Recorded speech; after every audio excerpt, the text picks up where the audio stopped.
Welcome back to Mac Stories Unwind. I'm John Voorhees, and with me, making his triumphant return, is Federico Viticci. Hey, Ticci. Hello, I am back. I've been to the beach. I'm relaxed. I am sunburned. All the things, So I'm All the I'm things, good. all the summer things. It's good to be back. Hi, how are you? Yeah, it's good to talk to you. It's been a very long time. We were just saying before we started. I mean, we did record, I think, some of our things a little early before I set off for Ireland and London. And so the two of us, although we've been in touch, we haven't really spoken in quite a while. So it's good to hear your voice, friend. Yeah, you too. It's, in Mac Stories podcast time, 2 weeks is like an eternity. So It does feel like a long time, given how often we speak during the week, usually. All right, so I have something for you, Federico. Okay. I mean, I want to talk about Apple News because I think it gets a really bad rap. People are like, oh, it's full of bad ads and all these junk stories. But this is where I really learn about the animal kingdom coming to the Charlotte area near where I live. And so I really got to say that this is a really great resource for me because, it's become a bit of a thing over the years, you and I talking about the animal kingdom. There's the horse that nearly trampled you as a child.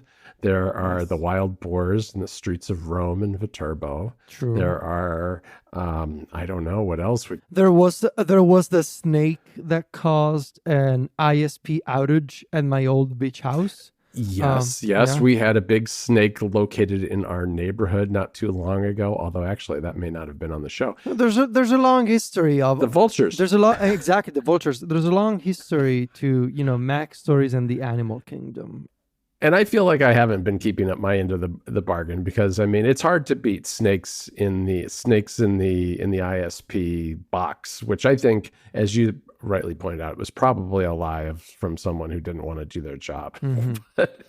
But this is a story about an alligator that was discovered in inland North Carolina, about 50 miles from where I live. Now, 50 miles, not super close, but you got to realize that where Charlotte is, we're about halfway between the ocean and the mountains in the west. Okay. And it's a pretty wide state. It's a lot of miles there. It takes for me to get to the mountains or the beach. So it's it would be like a 6 or 7 hour drive from east to west in North Carolina. I'm almost smack dab in the middle. And for an alligator to be found about 50 miles from here, that's a little disconcerting. Just going to say, I found this in Apple News just this morning when I got up and looked around. So the article says alligator found on dark road north of Charlotte, far from its known range.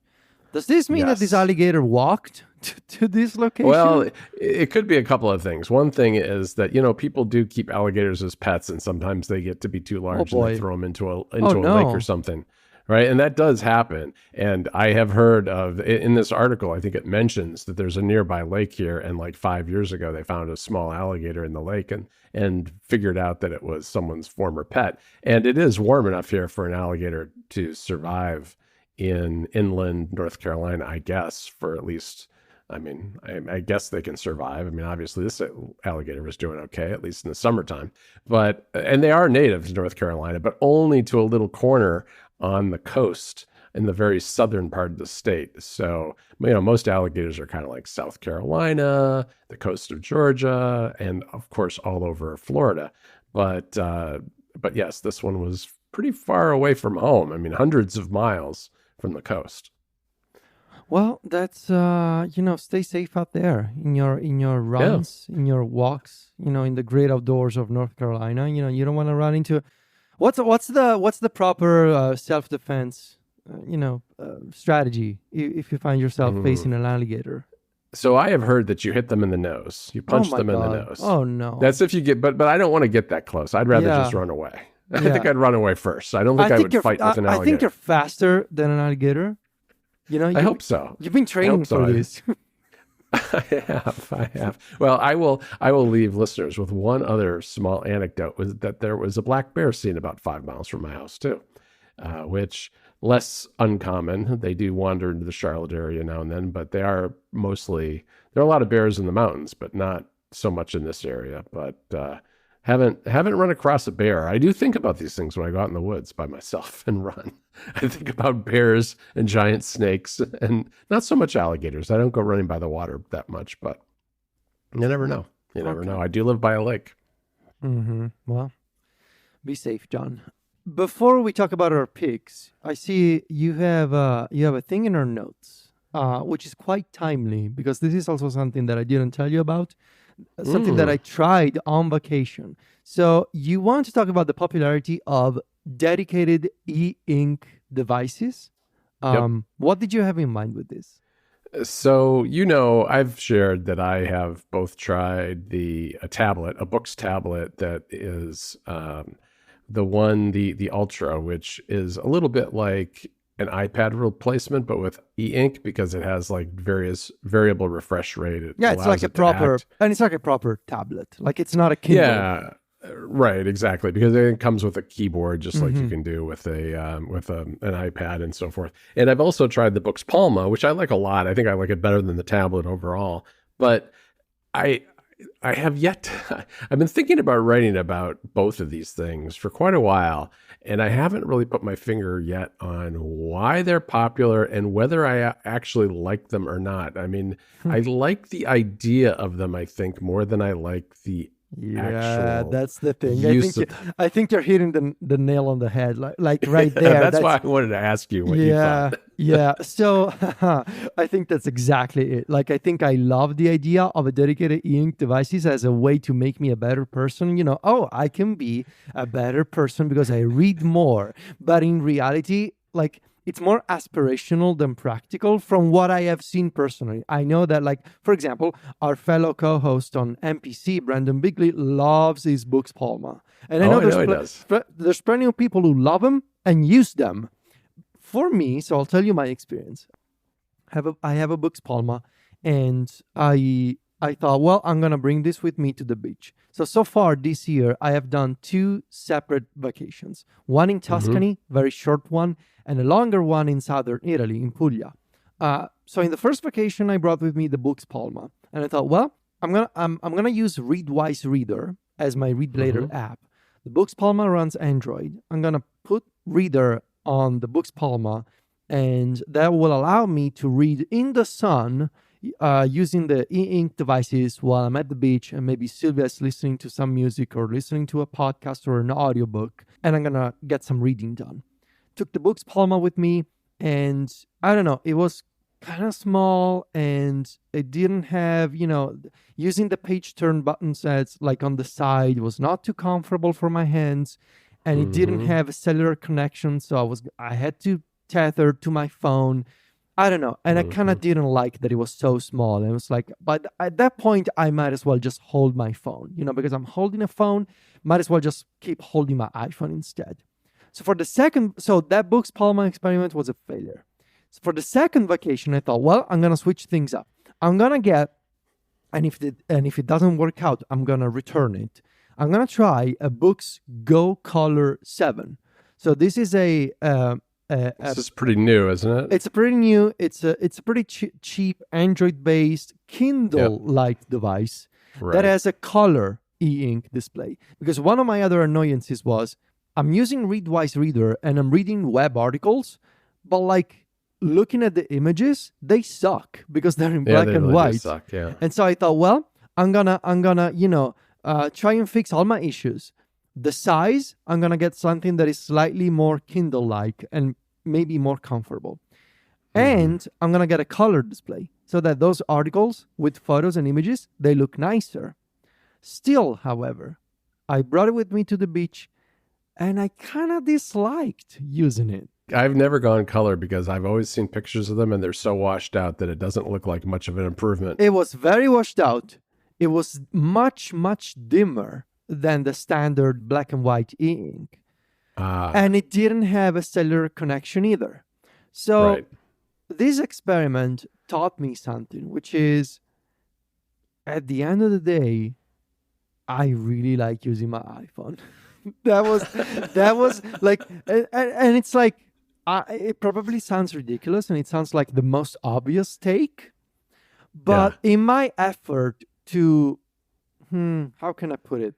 In an effort to replace certain aspects of the iPhone experience, it made me realize even more just how much I like the iPhone. Yeah, I kind of came to the same conclusion. I took the book's Palma with me to Ireland and London, and I didn't use it a lot. Part of that vacation was getting away from devices anyway, but it did come in handy in the sense that a couple of evenings I wanted to charge up my phone and I could read on the book's Palma and not on the hotel Wi-Fi and not worry about that, because I'm running 18.1 now and the battery life was really bad when I was away, and it was a struggle to keep my phone going all day when I was away from a charger most of the time. And so the Books Palma did kind of help me manage my battery, but it was really like it was helping me preserve the use of my iPhone. It's a lot like what you were saying. It's like, really, well, I really would prefer to be reading these things on my iPhone, but Mm-hmm. I'll fall back to the Palma in order to make sure that my iPhone doesn't die when I absolutely need it later in the day. And I do like it. I do take it once in a while with me. I'll put it in my pocket and I'll walk down to a coffee shop and I'll sit outside and I'll lounge and I'll have a cup of coffee and I'll read a few articles. And that feels kind of fancy. But it really, at the end of the day, I keep pulling out my phone and be like, oh, I read something in this article. I want to look it up. Well, if I'm not on a Wi-Fi somewhere, I can't do that Exactly. with the Books Palma. Exactly. I now have to pull out my phone anyway. And what it's made me conclude is what I really want with the iPhone is a better screen. I It was has a literally gonna say the same thing. it has a great OLED screen already, but I'm now spoiled with the iPad Pro and the Yup. tandem OLED. What we need is an iPhone that's super bright and crisp, so that if you're sitting out at the beach or in the direct sun or in a balcony, wherever you happen to be, if you're outside and it's bright sunlight, you can read that screen and you don't have to worry about it being all washed out and hard to read in your sunglasses or something. Doing this made me realize that I want an even bigger display on my phone That too. Yeah, that too. with, and it doesn't have to be that much, but like maybe slightly bigger. I could go for slightly bigger, and I really want an even more expensive nano texture iPhone. Like give me an iPhone with Yep. the same Yep. display, Yep. like with the same very much non-reflective display as the iPad Pro. Like imagine taking that to the beach, and like doing this whole thing also made me understand that I don't need I don't need a separate device to read more. I think it's more about the intention. Like if I don't make an effort, if I don't really want to get more reading done, having a second piece of gear isn't gonna help me. Like because No. if I get like I think what's more important is realizing that like if you really want to read a book or read an article, set aside some time and do it. Like I don't know. I don't and I don't even think that the problem for me specifically, I'm talking about me, are notifications or distractions because I'm not a child. I can handle it. Like if Yep. I'm reading and a YouTube notification comes out, I'm like, it's not like I'm a 10-year-old and I cannot contain myself and I must click on the notification because I gotta watch the video now. Like I'm not a child. I can keep waiting. Like I thought, seeing all these people fall in love with the books, Palma, and I'm not judging them. I'm just saying that I try to follow that approach for me. And at the end of that sort of experiment, I understood that I just really like my iPhone. And it was probably the most Yeah. obvious possible take. But yeah, that's No, like, I mean, I'm kind of in the same place. A combination of I like my iPhone and I like my iPad. I mean, a yeah. lot of times for reading, I'll just take the iPad, pull it, and this is something I've been doing more with the 11-inch than I ever did with the larger iPad Pro, which is I take it out of the keyboard case and I put it in a regular case, and I'll go sit in a comfortable chair and sit and read for a while, and it's a really nice reading device. I use it a lot. Like I have always used my iPad Mini, and it's really funny. One of the things that I can't get over the habit of when I sit down to read on the 11-inch iPad Pro, I put my finger up at the top for Touch ID because I've been so accustomed to doing that with the iPad Mini for so long that I still haven't figured, I haven't realized that it's all Face ID. But hey, I'll get there eventually. All right, Federico, why don't we dig into some picks? Okay. And I will lead off. I have a movie for you called Civil War. Mm. Now, this was at the theaters for a while. It's available now for rent and purchase. It's not, I don't believe it's streaming anywhere. It's a movie that was put out by A24, that studio, and it's about Civil War in America. And I thought, when I first heard about this movie, I thought, this is a little bit maybe on the nose. Maybe I don't Mm. want to watch this. Mm. That'll stress me out in some way. And it is an uncomfortable movie to watch in its own way because it's one of those things where it's like it takes scenes that are the kinds of things maybe you've seen over the years in news about other countries that are, war torn and have some kind of civil war going on. And it's all set in places like New York City and Washington, D.C. and, in rural America and various other places. And so it's uncomfortable in that sense, but it's not like it's simultaneously uncomfortable, but it's not really a political movie. I think one of the things that they did that I think makes a lot of sense is they didn't try to shoehorn this into some sort of commentary about present day American politics, because what it was really more about is more about the fragility, I guess, of society and culture and Mm. how countries can descend into civil war.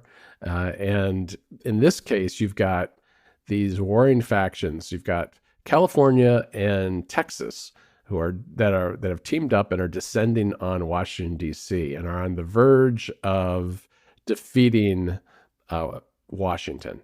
And it's always a little vague about who's who and how many different factions there are in the country in this civil war. Apparently, Florida is on the side of Texas, I think, too, and California. But in any event, they're trying to invade Washington, D.C., and the president is played by Nick Offerman, who was in Parks and Rec. Yeah. He's the president in Washington, D.C., who is kind of making a last stand against these invaders. And the story follows journalists who start in New York City. And the movie opens with, this isn't too big of a spoiler, but the movie opens with a riot that police are defending against, and you see this woman that they cut to, and she's putting on a backpack, and you immediately know what's going to happen. She blows herself up in this large crowd of people and police. And it's one of those things where it's immediately saying, you're immediately thrown into this. Okay, this is the kind of stuff you've read about and seen in other countries, and you're gonna, this is gonna be what this movie is. This is like, going to be a very uncomfortable thing about seeing this stuff happen in the streets of New York and other places. And so it starts with that, and the reporters who are covering it, and they're photojournalists. And it's really the story of four of them. A veteran and award-winning photojournalist is traveling to Washington, D.C. to interview the president. A young woman who is maybe, I don't know, 15, 16 years old, who wants to become a photojournalist, who ends up talking her way into the group and joining them on their journey to DC. An older guy who is a veteran print journalist who comes along as well, who wants to head to the front lines, which are in apparently the front lines of this war are in Charlottesville, Virginia. And a guy who they don't really say where he's from originally, but he seems to be from, Mexican or some other Central American descent, who's in America and is kind of a journalist too, and teamed up with the photojournalist. So they have this journey that goes from New York City, and they have to go down the coast. They can't go directly to Washington because of various blockades and things. So they take this meandering route through the mountains a little west through Pennsylvania and West Virginia and places like that on their way to Washington, D.C. And they see a lot of horrifying things along the way, and they get shot at and nearly killed, and they eventually make their way to Washington. And I won't give away what happens in Washington, but it's quite an intense movie, and one of those things that really makes you think pretty hard about how, well, if you're not careful, if you have it's not something you think about really being a threat in a country like the United States. At least a lot of people haven't historically, but it's that kind of thing that really makes you think about it. And I don't know, I found it both kind of an interesting action movie, but also very thought provoking, which was kind of nice. All right, Federico. Well, that's my pick. And I think we're going to save your picks Yeah. for next week since we went long talking about alligators and bears. But, Mm. I mean, people need to know about these things. That's just how it works. You can find the two of us over at macstories.net. You can also find us on Mastodon. Go to vitici.macstories.net and johnvorhees.macstories.net to follow us there. We are on Threads and Instagram, where Federico is at Vitici. That's VITICCI. And I'm at John Voorhees, JOHNVOORHWS. Talk to you next week, Federico. Ciao, John.